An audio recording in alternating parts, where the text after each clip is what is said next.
Greetings, Tesla Nation from Silicon Valley, and thank you so much for having me. I'm hoping I will give you some insights into how people function, how they're thinking, and so on.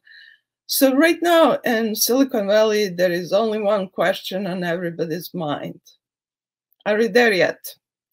Are we soon going to be in the offices? Silicon Valley, for the most part, especially big companies, went home in March of 2020. Everybody is expecting to return somehow, and we are hearing now just about every day how this company or that company announced to return to the office. Some people are also expecting to stay working from home or wherever it makes sense for them forever, which is huge, huge change on how people will function, how things will happen, how teams will form, how products will be designed, and everything else. This hybrid way of working is really with us to stay. So during this time, what was interesting is that many new products and services, which I'm sure many of you experience, really became essential. Zoom or different versions of video conferencing, different types of document sharing, brainstorming platforms. In my current job, we use a lot Miro and Mural as ways to visualize things, to quickly throw something, to organize our thoughts. All of these platforms were not nearly as well known or popular a couple of years ago. Just about every company and every team is trying to work through what works for us, what's the most productive, how do we all function in this new hybrid way of working. So I believe that this is a huge opportunity for startups, especially remote startups, to reach Silicon Valley. Although I have to caution, the time zone difference is something that's really hard to overcome. I really hope to give you some tips and tricks from my personal observations, hoping that your next presentation to whoever your client or customer or partner may be, how to do things, how to get the best possible setup, how to present your material in the best possible way. Obviously, cameras on, that goes without saying. That's the only way to provide some sense of togetherness and reach out. People really need to structure things well, think through the agenda. Having a short meeting is just fine. Things don't need to drag on and on. And really be prepared there with a meeting that starts in a punctual way, on time, and that goes seamlessly. When it happens, it feels like that's easy thing to do, but actually lots of preparation goes on. When it comes to presentations, so much goes into preparations. Even in the plain meetings that just happen with Zoom, have a speaker, have a slide operator, have somebody else who is taking notes or who is managing the chat window. Divide this burden amongst the team if possible, because that helps a lot. If one person is stuck on something for a bit, or a speaker not being able to monitor the chat window while talking, it helps actually pull in all those important elements. I cannot say enough about creating compelling demos and videos. I personally use videos as a way to break a presentation, sometimes just to give me a little bit of a break, a pause, so I can collect my thoughts. Videos don't have to be long. As a matter of fact, anything longer than a minute is really hard for people to focus on. But they provide so much more information. Think about your demo. Think about what you want to convey. Think about what are important things, and have only crucial bits and pieces presented. There is always an opportunity to do more later. I believe that it goes without saying that each meeting should have next steps, especially if you're trying to sell or trying to build that partnerships. With all of these tips and tricks, I also want to offer the final thought. When in doubt how your meeting may go, do a dry run. Dry runs are a great tool. Just try it out. You'll iron out any kinks that exist in your presentation, in your demo, and you'll have much better and easier time on the final presentation. Now, I'd like to switch a little bit and talk about some really important and big topics that are facing all companies, that are core of what big corporations in Silicon Valley do, and actually globally, and how they think about startups, how they relate to them, what's important to the companies. The question of corporate strategy, it's an extremely important thing that the most senior executives in the company are focused on. How to understand the corporate strategy. The best chart that I found quickly to show you is this one here on the side, which speaks about this way of thinking across your products. What are you selling? What are you making? And what are you selling? Whether it's a product like software, hardware, whether it's services, whether it's some technological pieces. And then think about your customers. Are they consumers? Are they enterprises? Is it a mix? And companies really have their core business, something they're good at, something that they know how to execute. So much in corporate thinking also is related to being able to tell the external audiences, Wall Street investors, what happens next quarter. But then there are these adjacent areas. What is slightly different version of a product that can be adapted, or what's a different type of audience that we can reach out? So these are the tactical adjacent areas, and that's usually thought of as a growth. And then there is further out when you are starting to think about completely new product line or completely new audience. Companies don't change their strategy very often. They pretty much every year look at that, refresh it, and maybe adjust. But there is something that they always look for. And these are reports called megatrends, trends about the future, technical visions, and so on. So for anybody who is interested in a big corporation and how they think about the future, you actually can look up for such a report. It will give you lots of information and lots of clues as to what the company is thinking, what's important to them, where they are thinking that things will be moving. And when it comes to other companies, especially startups, there is always also that question. Should we acquire a particular company with a compelling product, or should we partner? And the answers may be different depending on the domain, depending on the product line, depending on what the company is thinking will be happening next.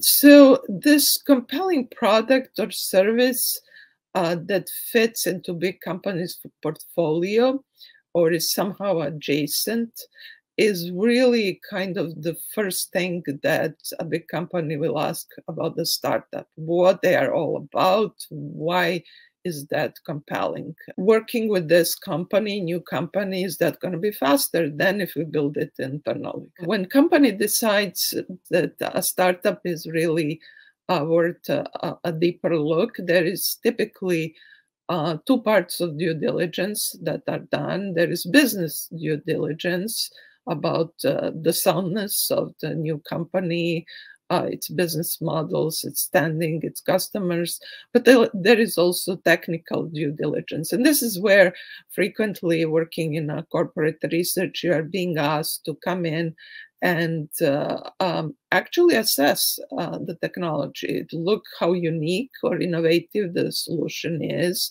How does it compare to everything else that's on the market? You get to dig quite deep.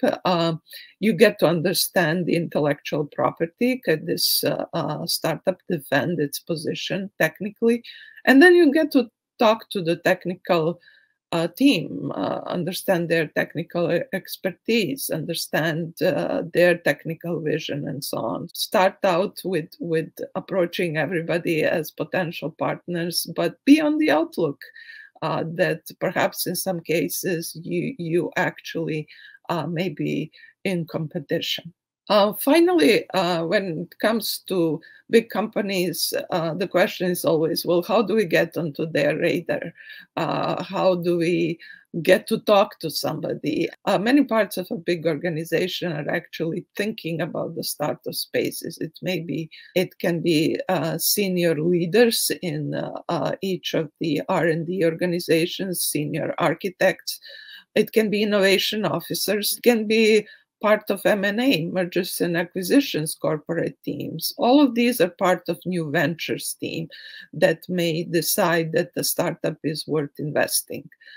Where to find them? Well, in all of the places, the usual places: conferences, events, demonstrations, webinars, etc. And when it comes to convincing others to try and work with you, one idea that actually can get you over the hump of trust and everything else is to offer free pilots if you can, if it's not too hard for you. Frequently, it's technical teams working from both the startup and the big company. Get the teams working together on something that's very easy to reach in short period of time, and get to know each other. Pilots are how deeper relationships get built and how they proceed further. So as a final thoughts that I can offer to you from my experience and about things that I have learned along the way is something I've heard in one great presentation when presenter talking about different products said, you need to think about being a painkiller, not a vitamin. And what that really means is that you really need to hit straight to the value proposition. Nice to have, and there are plenty of products and services that are nice to have, are really hard to scale up. It's always nice to have, but when it comes to something that's essential, you really, if you can be a painkiller, really address the pain of your customer, it goes a long way. And the other thought is what I always give as my mantra is that it's all about people. Even though I'm a technologist, I keep saying it's all about people. People are the ones that are going to use your products. And people are those who will be your customers, your partners, your investors. So this is a people business as much as we think that it's a technology. Which kind of startup shouldn't go for a partnership with a corporation? It's such a different question for each startup. It has to do with their vision. When it comes to startups, many think about investment from VCs, and those discussions need to be approached in the right way. Getting a good match with your vision and what the VC fund is interested in, and specifically who from the VC group is really eager to back you, to provide wealth of knowledge, information, connections. When it comes to big companies, one rule, again, not a strict one, is that rarely big companies take a seat on the board. That is usually reserved for VCs. They put lots of money, and big companies may invest smaller amounts of money. They may not want, the controlling stake in the company. But they're really trying to understand the new market, trying to, through participation in the regular updates from the company, trying to understand how things will be moving and where they will be going. The other thing about not perhaps spending time or going deeper into a conversation with the big company, it's just a matter of time. There is only so many hours in the day. Look at your strengths, look at your passion, be willing to forego sometimes something that may take longer time. Take your strengths, but perhaps not in the way that would help you to prosper. Think about it that way. Is this worth my time? Because time you cannot recover. From what you said, I would say prioritize approaching those companies where advisors can open doors for you, and choose for VCs who have demonstrable connections to the types of corporations that you may be targeting for either a merger or a sort of a client type of relationship. Interactions between a startup and a corporation might be, a cynic would say, industrial espionage. So a person you'd be talking to might be fishing for ideas or just getting to know the landscape, not necessarily engaging you. Do you have any tactical tips on how to position yourself in such a situation? Just to clarify here, I wasn't thinking about intentional. It just happens. It just happens. It's very frequent, especially in research labs, that there is a multi-year project going on a topic. And instead of pushing it further and productizing, the company realizes that a startup has gone much further. My word of caution is that if it feels awkward, sometimes it's just because you're talking to a person who has been doing something very similar for a number of years, and you kind of need to win them over, which is hard. You're simultaneously trying to get them excited about what you're offering, but you're actually killing their project. Don't know that there is a particular tip. I just want to say you should be aware that you are actually, stepping on somebody's toes. Perhaps some inexperience and naivete might lead you to a conclusion that everybody has your and everyone's best interest in mind, but doing your homework and research in advance of the meeting and during the meeting to make sure what the motivations and the circumstances are. This is, I'm going to say, a developed ecosystem, and there aren't probably going to be people who are straight up going to lie to you. If you ask the right questions, you're going to figure out what the situation is. So the point being, probably be well prepared and be cautious.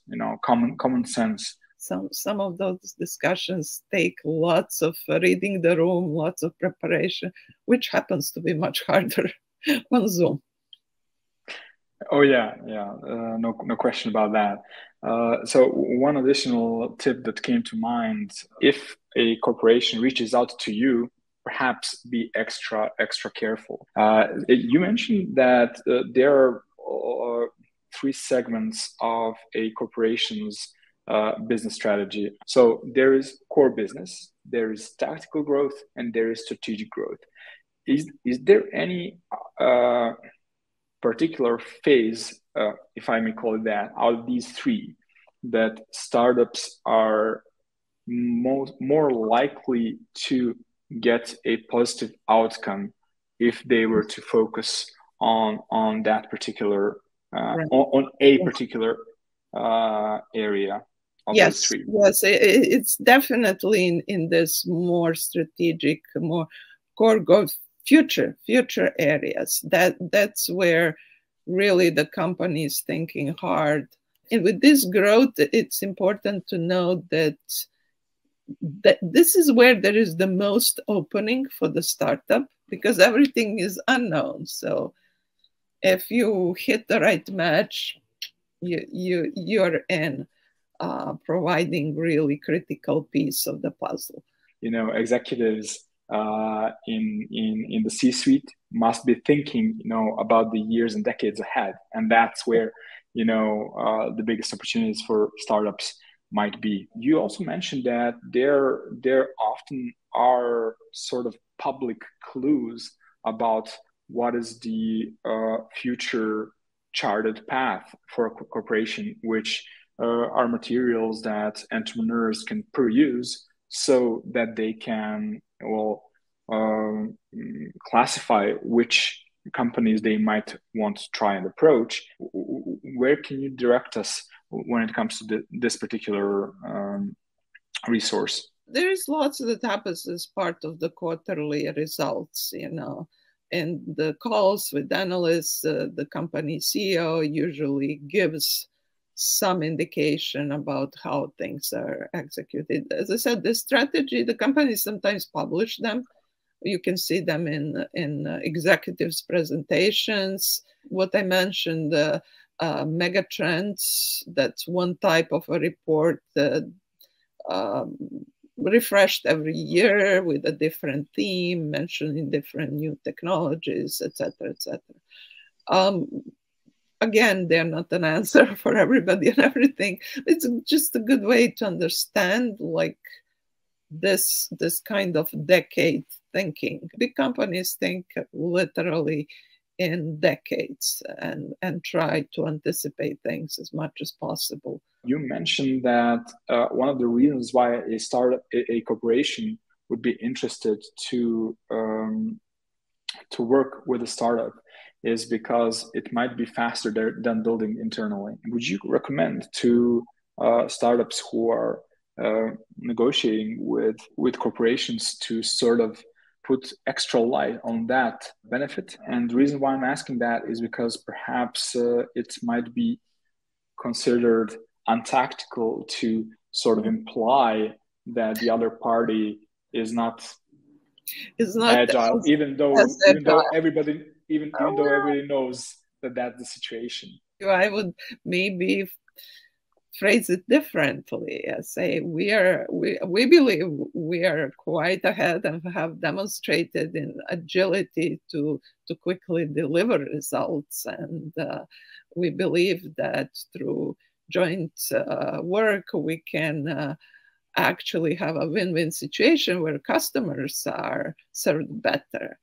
You portray it as a win-win. You don't portray it as anybody's loss.